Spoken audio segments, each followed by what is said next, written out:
Boom! What's up, everybody? It's Al Mega with the new Comic Crusaders GeekFest special. This is number 2 for GeekFest Year 8.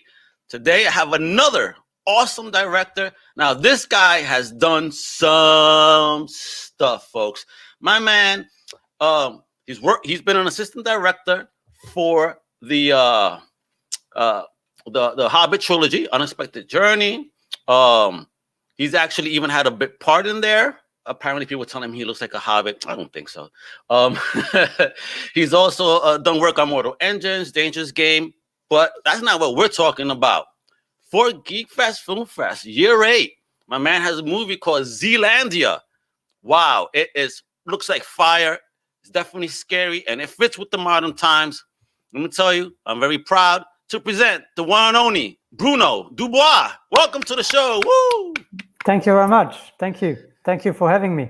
Absolutely, man. Like I said, you don't look like a hobbit, and it's just funny when I read those notes that the cast agreed on you with that portion. But you were doing that basically to control the extras, from what I understand. Yeah. Well, yes, I did, and then I actually ended up in the movie. At some point, the scene where the Hobbit Bilbo is talking to Gollum in the cave, and Gollum asks him, "What do you have in your pocket?" And he puts his hand in his pocket, and he put his hands behind his back, and he puts the ring and disappeared for the first time. Well, the hands, that's my hands, because the actor Martin Freeman was still in makeup.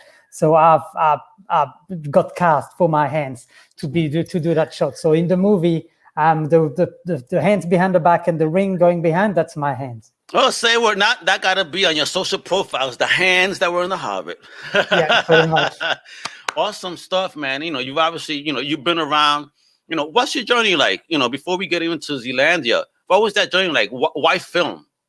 Well, first I studied communication back in Belgium. I'm originally from Belgium. I did work as a news reporter and journalist in Belgium for the Belgian television for a few years. And after that, decided to travel. I had no wife, no kids, so I decided to go to New Zealand. I arrived here and got into film, and that's something that I was always passionate about. And I was lucky to just meet some people who gave me my first job in the industry, and I kind of took it from there. And jobs after jobs after job, I kind of climbed the ladder. And and I've been here in New Zealand for nearly 15 years now. Oh wow, 15 years! Awesome, congrats on that. And what was your first attempt at a film, and how was that process being your first? You mean as a director? Yeah, as a director, yes. As a director. So the very first thing I did was, it's a film that's called Serial Killer that I did with my brother. And that was a co-production between Belgium and New Zealand. And so the whole process was we knew a very good DOP in Belgium. And at that point, that was the very start of the digital cameras. And so the DOP was the guy who was developing the digital camera for Sony. So we got really lucky, and he convinced Sony to give us one of the very latest camera at the time for free. Whoa. And then he would say, well, I'll go to New Zealand, I'll do the film. And then on top of that, I can do some other tests for your camera. And so our short film became the showcase for Sony for that camera, which was the F23 at the time. And so we got really lucky because we got all the equipment for free. And that's the kind of the process that for our first film is we contacted the people that could help us and make the movie for almost nothing. And it's always the people, and so we got really lucky to just get a lot of help for that and make the film for almost nothing. And then the film got a good exposure because of that too. It was screened as a showcase for that camera around the world, so we kind of to meet more people as well. So that's kind of how it all started. Now, was that always your intention to film it on digital, or did you want to go the traditional route and do film? Well, at the start, I just wanted to go cheap. Okay, he said cheap. Yeah, well, not to go cheap, but I wanted to have a good camera for almost no money, and the film process for short film, which is I love film, but it is an expensive process to to go down the post production side of things. So that's why having a very good camera for free definitely helped us. Gotcha. And you mentioned you worked with your brother. Your brother's a twin, correct? Yeah, I've got a twin brother. Yeah. Oh, awesome. Check that out. But folks, so before we get into this awesome new short that you're going to be able to check out at the GeekFest Film Fest Year 8, as it travels, check out this awesome trailer for Zealandia. There. Attention. This is a message from Border Security. Welcome to Zealandia, the country where it is 100% clean, safe, and untouched. The last outbreak was a year ago. Why are they putting us through all this? All could be carrying the virus. Please report any case of contamination. You must surrender. Security breach. Freeze. Eva! Bloody virus.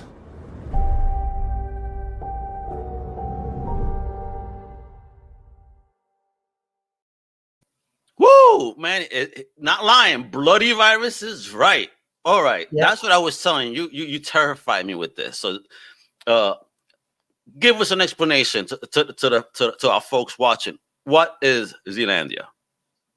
So Zealandia is a country. So it's basically New Zealand in a few years. So the movie is set in 2032, but I mean we wrote this way before COVID. Way before COVID. It's my partner who's the writer and the director of photography of the film, and so she traveled around a lot, and she traveled in the Middle East, and so she had a lot of life experience there. And then we saw that there was the Ebola virus in 2014, and that's where we started to see countries shutting down their borders and airlines, stop going to certain countries. And I think it's the first time that Ebola went kind of outside of Africa, and we saw cases, not a lot, but cases in America. We saw some in England, we saw some in Spain. And so I think that was the first time that the world was like, okay, well, yeah, a worldwide pandemic could happen. I think before, these countries like either Asia or Africa had these diseases that were quite contained.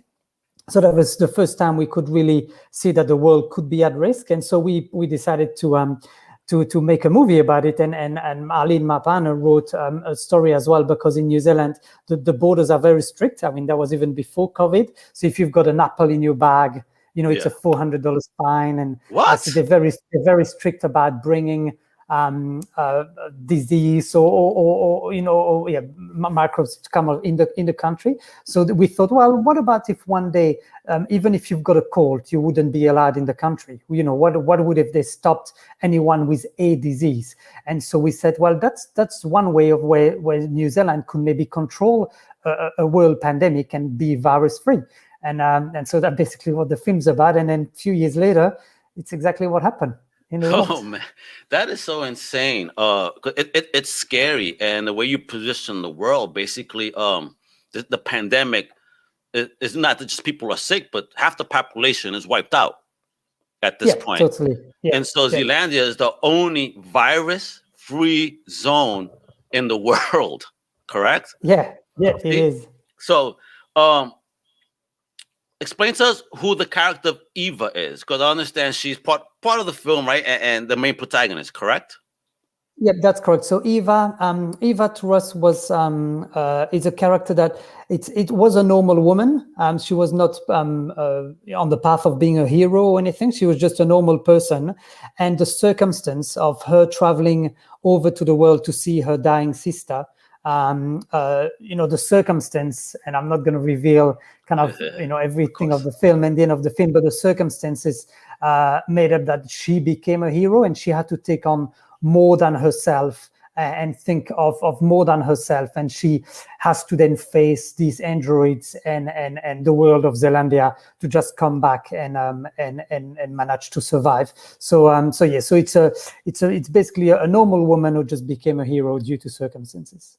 Yeah, and I love the look of the androids. They look really creepy. Thanks, man, because that's one thing that's really hard these days is with all the big movies with a lot of budget and all the Marvel's films, and everything's now digital, and so the people like the audience are really used to very amazing visual effects, and so we obviously didn't have the budget to do a motion capture androids. And so we kind of took down the past to just make them with a costume and with acting. And it's a really hard balance to find between a costume and an actor, for them to not look just an actor, but to look android enough. So it's a hard balance, but we had an amazing costume team and makeup team and an amazing cast as well, who managed to pull it off. But yeah, that was our main concern making the film, is that, well, we really have to nail these androids. If not, people won't believe in the story. When it comes to the amazing cast that you have, how was that casting process, being from New Zealand? So the casting process was, we did a few auditions for the character of Eva, because I didn't know Laura before the film, and she did an amazing audition. And so we basically fell in love with her and the way she was doing the character. So we did that. In terms of Shane Rangi, he's actually one of my friends. I worked with him on Hobbit and on a lot of other projects, and he's a very is a big character, and he's quite really famous in New Zealand and in the world of all these creatures that he played. He's an amazing expert in creatures movement, and so he was the perfect fit to be doing the android, the main android movement. And he's got such an amazing look that we got him to do the film. And as we were prepping the film, I always had him in mind, so I was really happy that he accepted to play the character. And same for John Bage. John Bage, he's the kind of other main character in the film, and I've worked with him on a lot of things on the TV series Spartacus. That's the first time I met him, and then nice. I worked with him on Hobbit as well, and on some other film. And he's a very well-known international actor too. So I got really lucky to, us working as an assistant director, I made a lot of contact with cast and crew, and then when it came down to do my film, and I managed to kind of get them to be on board. Oh, that's amazing. And what did you shoot this on? Because you started digital with your first film, right? You got that Sony. Have you upgraded your equipment since then?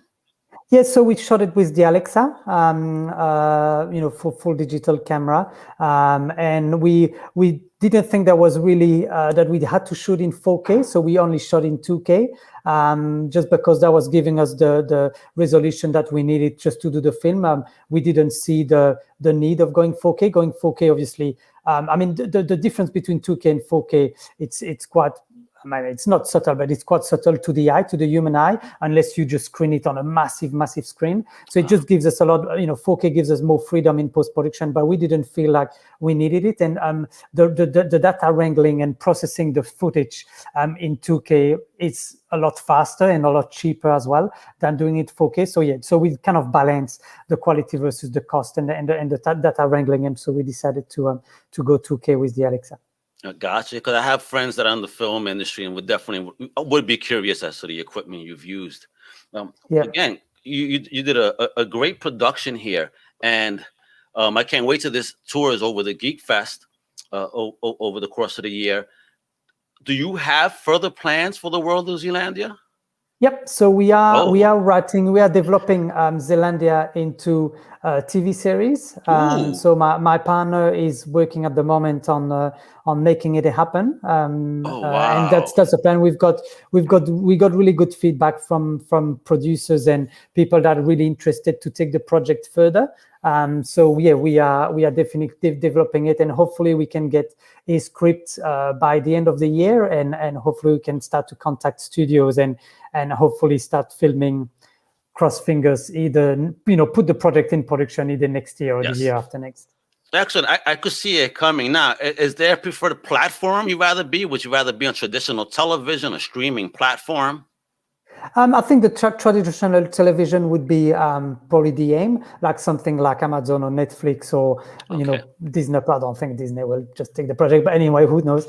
So it's basically more on a more traditional thing, but we open to everything. I mean, the good thing these days is that the digital platform are everywhere, and there's so many now ways of showing you content, which is really good for filmmakers, which is not something that happened, 10, 15, 20 years ago. So it's for all the better for the audience. So we open to every way for the audience to see the project. So there's no problem against that. Well, excellent. And how did you feel when you were officially selected to participate in the GeekFest Year 8? Well, I've submitted the film to Film Freeway, Okay. and we got selected, and so we're really grateful to GeekFest to have picked up on the project, and I've seen the lineup, and there's some amazing movie there, and the year 8 it looks absolutely fantastic. So we're very honored and proud to be part of the festival, because the quality of the film there is very, very high. Oh yeah, there's several directors, including yourself, that have done some amazing work. And even before we proceed, people, check it out.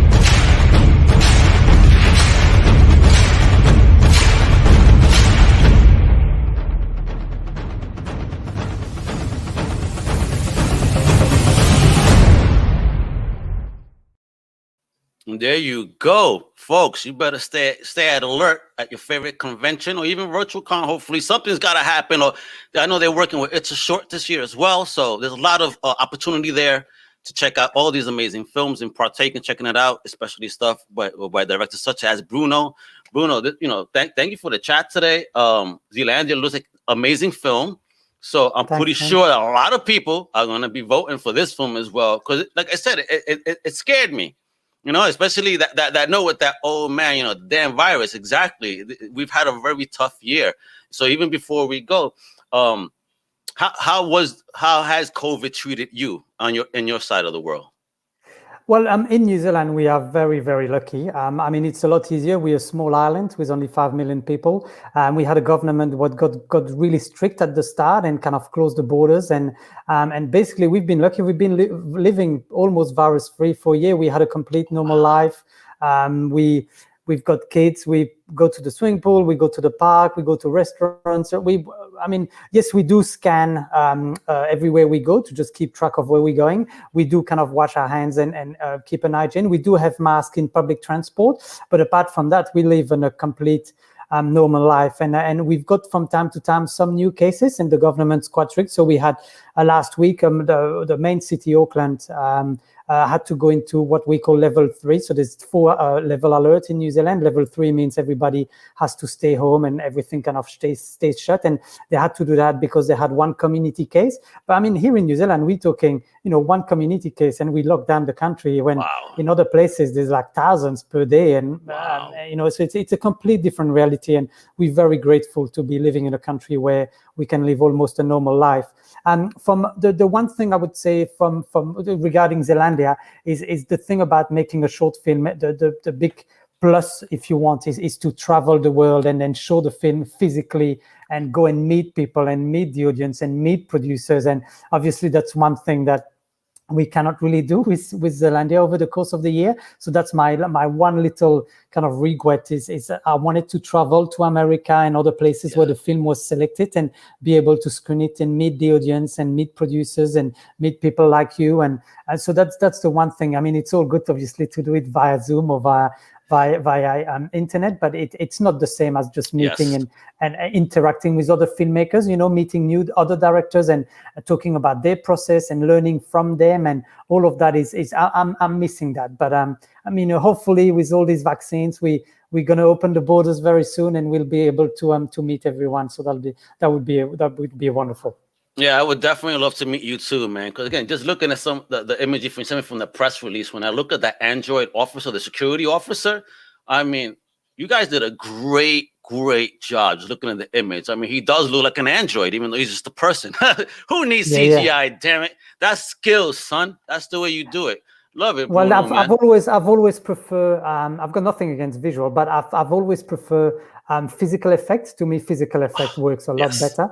I know it's a lot harder on films, but And I think these days there's a lot of green screen, and I've worked on big project that is a lot of green screen. And I mean, it's safer for the actors and safer for, it's good for a lot of things. But I have to admit, like a good old explosion or a good old physical trick, it always looks better. I hear you. So that explosion that you saw, that we saw in the video clip, that's all digitally inserted then, correct? No, well, it's both. So we do. You did a combo. Okay. Yeah. So we had a real explosion because we wanted to have that real feel, but we did have visual effects to expand the explosion. But we had a real explosion on set. Like I said, you cannot really hide that. And so the I would say half of the explosion is real. The other half, the top half, is being extended. Gotcha. Okay, that's awesome. Little tricks right here. You see this from an awesome director, and I really can't wait to see what else you do. Because again, actually, let me show this just to show some love to your crew real quick. Just a quick screen share. But that's the whole crew that worked on the film. That's correct. Yes. Wow, look at that. Yeah. It took a village to bring this baby to life, but a beautiful baby indeed. Yeah. So that's the crew and all our amazing backgrounds. All of the extras there. They're all part of the photo as well. That's amazing. Shout out to your family, man. Look, that's awesome to have that type of support and great people working behind you. Bruno, I see nothing but great things for you in the future. Like you said, I wish that we could have met this year here in the States, but there'll be more than enough time for that, hopefully, because I foresee big things for you and welcome you back here. And then we'll meet at another convention one day, and I'll share a brew with you or a coffee if you don't drink. Yeah, that sounds really good. I'll get a brew with you too.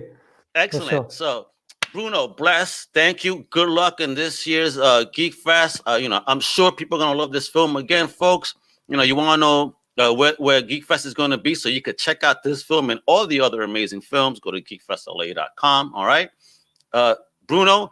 Want to tell people any place that they could check out any further news about either yourself or the project?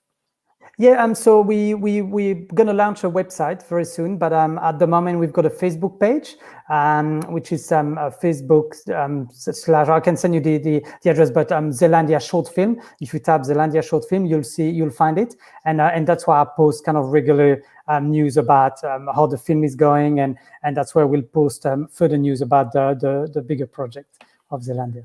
Fantastic, folks. There you go. To make sure to show love to the Facebook page, tell them Comic Crusaders sent you. Bruno, again, blessed. Thank you so much for the opportunity. Thank you for creating stuff to keep us entertained, even though this one scared the hell out of me just thinking about.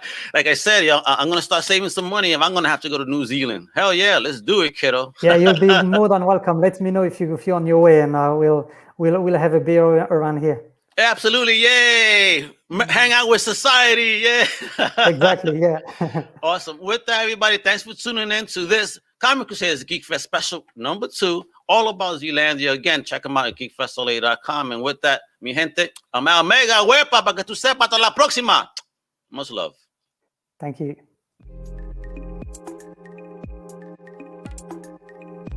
Thank you. We hope you've enjoyed this Comic Crusaders production. For real-time news on all things pop culture, please feel free to follow us on social media. For articles, original content, merchandise, and more, please go to www.comiccrusaders.com. Also follow along with all of the websites of the Comic Crusaders family.